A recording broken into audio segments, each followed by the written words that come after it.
America is the greatest nation on earth that ever has or ever will exist. This is the finding of a group of researchers from the American Institution for America Explosions and Pamela Anderson. As proof of their discovery, the researchers offered this photo of American President Teddy Roosevelt riding a moose. Incredibly, though, there are things Americans do on a daily basis that are considered very rude in parts of the planet that aren't America. This is the definitive list of things to avoid if you're visiting those terrible places. Number 1. Guns. Stay strapped or get clapped. So said America's founding father George Washington after he single-handedly defeated King George on top of Mount Rushmore to liberate America from the tyranny of British tea drinking. Yet, incredulously in many nations around the world, discharging your firearm wildly around crowds of people is considered uncouth. It's no secret that America loves its guns. If you travel abroad with your personal firearm, you should be cognizant of local customs. For instance, you might be in a foreign country and think that just like back home, a packed concert full of people doubles as a firing range, or perhaps a local mall or a movie theater. But in other countries, firing ranges are actually their own distinct building, something you should be aware of before making a faux pas during your next overseas trip. Something else to consider when traveling abroad is that unlike America, most countries don't immunize their children to bullets by exposing them to frequent gunfire. Always remember that other places have their own health standards and customs that might be different from what you're used to back home. Number 2. Leaning. One of the habits that the CIA trains its undercover agents to break is the act of leaning. It turns out leaning is actually a very American thing to do, and no one's quite sure where it started. It's definitely the coolest way to take a brief rest, but it's not very common outside of America. In some cultures in Asia, leaning can indicate boredom or even be interpreted as an offensive act. It can be considered disrespectful, as if you're stating that you're bored by the people around you, their home or business, and you consider yourself better than them. Now, you're an American, so of course you're number 1. We lead the world in firearm deaths and healthcare and student debt, after all, but that doesn't mean you should be rude and rub it all over your foreign host's face. Some places actually consider it rude because you're physically touching their walls or furniture. This can make it dirty, creating offense. This is especially true if you're a fan of leaning while resting the bottom of your foot against the wall. Even in public spaces, this can be seen as uncouth by some particularly clean societies, like Japan, that place a premium on respecting public spaces. There's also the feeling that you're disrespecting their private property, or thanks to popular media in some conservative countries, leaning could paint you in a bad light. You might be thought of as a hooligan or a low-class individual out for no good. Europeans in particular love to point out and even make fun of the, quote, American lean. What they probably don't realize is that we have to lean because we've been carrying the security of the entire world on our back for the last 80 years. Number 3. Laughing. Americans are, well, louder than your average non-American. We tend to be more exaggerated and expressive when we talk, though we should point out that it is not comparable to the Italians, who physically cannot have a conversation without a 2-to-1 ratio of hand gestures to words. There's a certain free spirit in American culture, likely born of the frontier culture that defined so much of U.S. history. One way that we express this can be considered impolite in places like Japan, which tends to be extremely reserved and conservative in social situations. In Japan, it's considered polite to cover your mouth when you laugh. An open guffaw is seen as lowbrow and kinda gross. Nobody wants to see your gaping pie hole after all. Plus, there is the risk that comes from every open-mouth laugh, that spittle of food and debris flying everywhere. Thus, placing one's hand in front of their mouth prevents an eyesore and potential dinner disaster.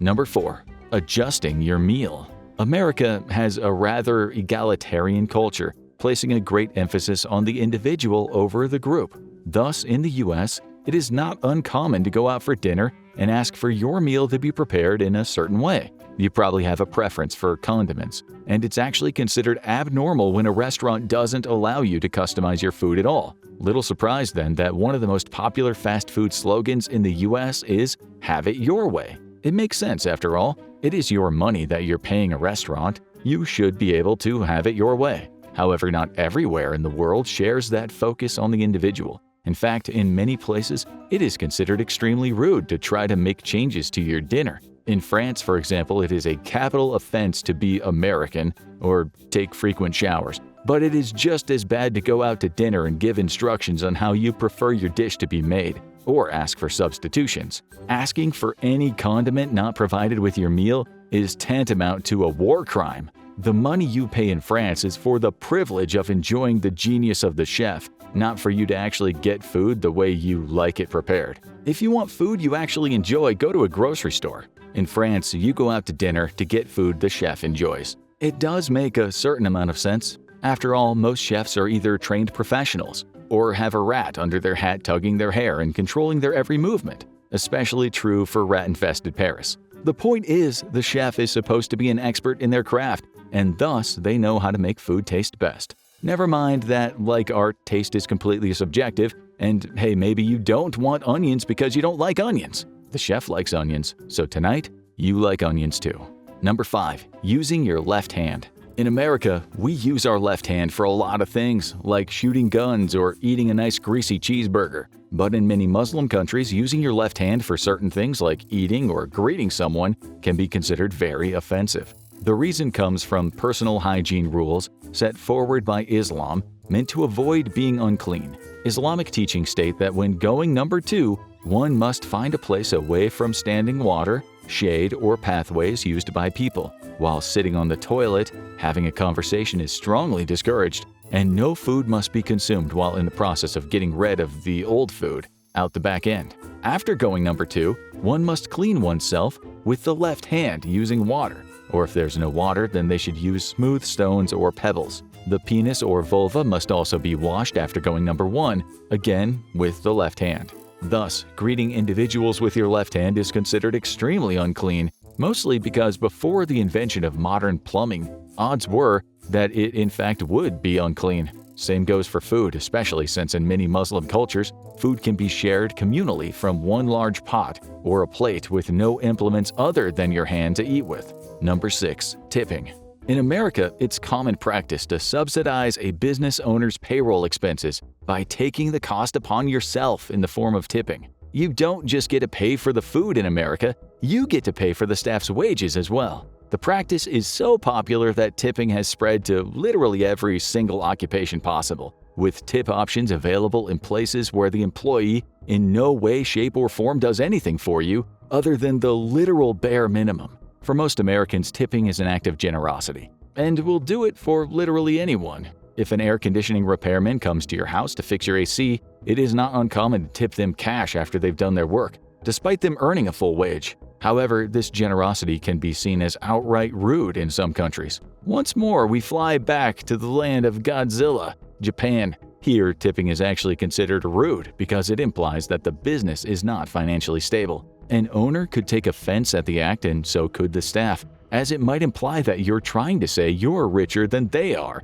and that they need money from you. Same goes for South Korea, because these countries have figured out that the customer shouldn't have to pay for their meal and subsidize employee wages to boot. However, the infographic show is as American as an apple pie flying an A-10 warthog bringing democracy to the world by putting bombs on terrorist foreheads. So make sure you support freedom by clicking that super thanks button next to the share and download button, or else the terrorists win. Number 7. Waking up late. Achtung! Bless you. The sun is up, and that means it's time to wake up in Germany and experience the full dread and horror that is daily life. Waking up late can be considered very rude here and in a few other countries, as it might imply that you're either lazy or you don't value the time of people around you. Being a house guest that wakes up at 10 a.m. or later can be inexcusable. You should be up as early as possible as a sign of respect, and so you can start making pretzels or whatever it is the Germans spend their time doing. Americans tend to have a very laissez-faire attitude about sleep, especially on days off when you don't have to be at your soul-crushing job by 9 a.m. that'll always be exactly the same for the rest of your life, and you can't do anything about it because you have too many bills and you have to tip everyone. However, in countries like Germany, one should be up bright and early as possible to respect the people around you, and because joy is illegal. Number 8. Eating places that don't serve food. In America, it's not uncommon to have food stalls just about everywhere. or to bring a bite to eat with you as you go to visit the wonderful site of a nature reserve being paved over to make room for a Walmart car park. However, in Japan, food is expected to be kept in places that food belongs in, eateries and their immediate surroundings. Bringing food out of them and into places that don't serve food is considered rude. It's a matter of cleanliness, as food creates the opportunity for messiness, something shunned by Japanese culture. It's also a matter of respect, and you don't want to disrespect a store owner, for example, by accidentally spilling your triple quarter-pounder America burger with a side of freedom fries in their establishment or all over their goods. The prohibition even extends to walking around with food, as a small bump could lead you to decorating someone else's clothing with your meal. And forget about bringing food on public transport. That makes perfect sense, and it can be quite rude in the US as well, since nobody wants to smell your food in the cramped confines of a public bus or train. Number 9. Thumbs up. Not every country shares the great cultural icon that is the fawns. And it turns out that the thumbs up sign can have a pretty rude meaning in many unchill parts of the world. In Russia and Afghanistan, historically two of the most unchill nations to ever exist, the thumbs up sign is basically signaling that you are requesting the recipient immediately insert something uncomfortable into their rectum and leave it there for a significant amount of time. Likewise, in other countries, the thumbs up sign in the middle of a conversation can signal that instead of continuing said conversation, you would actually prefer it if the individual you're conversing with ceased the conversation immediately and instead spend their time exploring their own rectal cavity with their thumb. But this isn't the only common American hand gesture with dire implications in other countries. In France, where it's illegal to be non-French or wear deodorant, the common OK sign can instead mean zero or that you're calling someone worthless. Number 10. Not taking second helpings. We're not even going to waste much time on this one, because judging by America winning global obesity rankings, Americans not taking second helpings and offending their guests is not something we have to worry about. However, just so you're aware, there are some countries where not accepting a second helping or taking some food with you to go can be considered rude to your host or cook. In the Philippines, it's impolite to turn down second helpings or food if it's offered to you to take back home. If you don't want to offend your host but legitimately are full, just take a small portion to bring back home with you.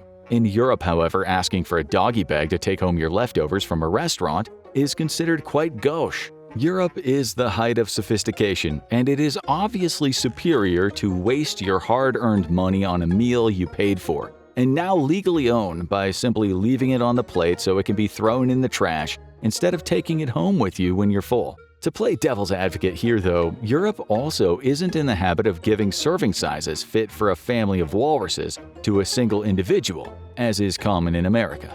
In France, where it's illegal to be a foreigner or not have an undeserved sense of superiority over the entire human race, asking for a doggy bag is seen as cheap. People around you may think you're poor or hungry, or can't afford to simply throw perfectly good food straight into the trash, as is proper to do. In Dubai, a city built by the modern-day slavery of poor African, Pakistani, and Indian laborers, doggy bags are frowned upon for a completely different reason though. In this real-world dystopia of extreme wealth inequality, restaurants don't want you to take food home with you over fears of food poisoning. In 2009, 2 children died after eating takeaway Chinese food. Since then, the restaurants have either refused to allow guests to take their leftovers home with them or forced them to sign a health waiver stating the restaurant is not responsible in case of food poisoning due to improper storage. Number 11. Chewing gum. It is no surprise that the first patent for chewing gum was issued in 1869 to William F. Semple from Mount Vernon, Ohio. Since then, bubblegum has become as American as apple pie and unaffordable housing. However, this most iconic American activity is strictly frowned upon in many countries. Singapore, which ranks top 5 of the most unchill countries to exist, chewing gum is a criminal offense with a fine of up to $7,500 or imprisonment for up to 2 years. This is also the country where drinking water on a public train can cost you a fine of $371. For Singapore, the concern is over littering. However, in many European countries, chewing gum can be seen as rude or uncouth. In India, chewing gum can be seen as an indication that an individual is being lazy. When President Obama visited India as chief guest for its Republic Day celebrations in 2015, he was observed to be chewing gum as he watched the parade. prompting many jokes from Indians online. Number 12. Blowing your nose in public. Ever since the pandemic, it's basically illegal to sneeze anywhere in public. But while it's not exactly a celebrated practice, in the US, blowing one's nose in public is perfectly acceptable. However, in many places around the world, it is a thoroughly disgusting act. In China and Japan, the act of publicly blowing your nose is seen as extremely rude, given the mental images of mucus that it summons. This is a general rule in most Asian cultures, where it's better to sniff loudly than to find a private place to blow out your honker in peace. Curiously, while loud, wet sniffing is seen as gross in the US, Asian cultures prefer it over you clearing your sinuses into a tissue in their presence. In many European countries, the reverse is also true, with it being preferable that you blow your nose rather than continue to sniff loudly. Before shotgunning snot into a handkerchief, though, make sure you turn away from your company and preferably face a wall. Number 13. Opening gifts. Who doesn't love gifts? Once the holidays come around, it's a great tradition practiced across the world. For much of the world, a gift is to be celebrated and enjoyed. But in some parts of India and Egypt, opening a gift can be rude, at least if you open it right in front of the person who gave it to you. Or opening it right away. In the US, it's common to open a gift the moment you receive it, and in fact, it can be seen as very off-putting if you instead choose to wait to open it. The person giving the gift may think that you don't value their gift, or them very much if you're simply willing to put it aside till later. America is a very emotional place, and when someone gives you a gift, they want to see the joy their gift brings you for themselves. In parts of India and Egypt, opening a gift right away can be seen as greedy. Instead, you should wait until later to open it, and avoid the aspersion that you only value the person for the gifts they bring you. Number 14. Sitting in the back of a cab. In the US, it's commonplace to ride in the back of the cab. And in fact, if you try to hop into the passenger seat of a cab or an Uber, you're a certified weirdo. Americans have a sense of personal space that is a bit more extreme than other nations. But there is a different connotation to riding in the back of a cab for some countries. In Australia, New Zealand, Ireland, Scotland, and the Netherlands, sitting in the back of the cab is a social faux pas. The impression is that by sitting in the back of the cab, you are separating yourself from the driver. It's as if they're nothing more than your chauffeur or servant driving you around. Thus, it's more respectable to sit in the passenger seat, signaling that you don't hold yourself to be better than your cabbie. Number 15. Calling it America. Given most Americans' grasp on geography, it might come as a surprise to learn that there is an entire second continent just south of us, which also shares the name America. Technically, the name America refers to the entire North-South combo, and in South America it can be seen as boorish and politically incorrect to refer to the United States as America, when we're all technically one big happy, dysfunctional family. Referring to only the US as America indicates that out of both continents, only the US deserves the title. At this point though, while it's technically true, saying United Stations instead of Americans sounds too weird, and our southern neighbors will just have to live with it. Number 16. Being on time.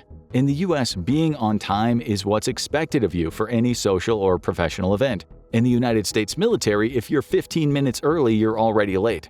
But in Argentina, being on time is a social faux pas that is best avoided. You're still expected to be on time for business or professional appointments, but at social events, you're supposed to be a bit late in order to give the hosts enough time to prepare. This is a common practice known as la hora argentina. If you're Greek, then it's physically impossible for you to be on time for any event, and you need not worry about offending your Argentine guests. Now go check out what European things do people in other countries find weird, or click this other video instead.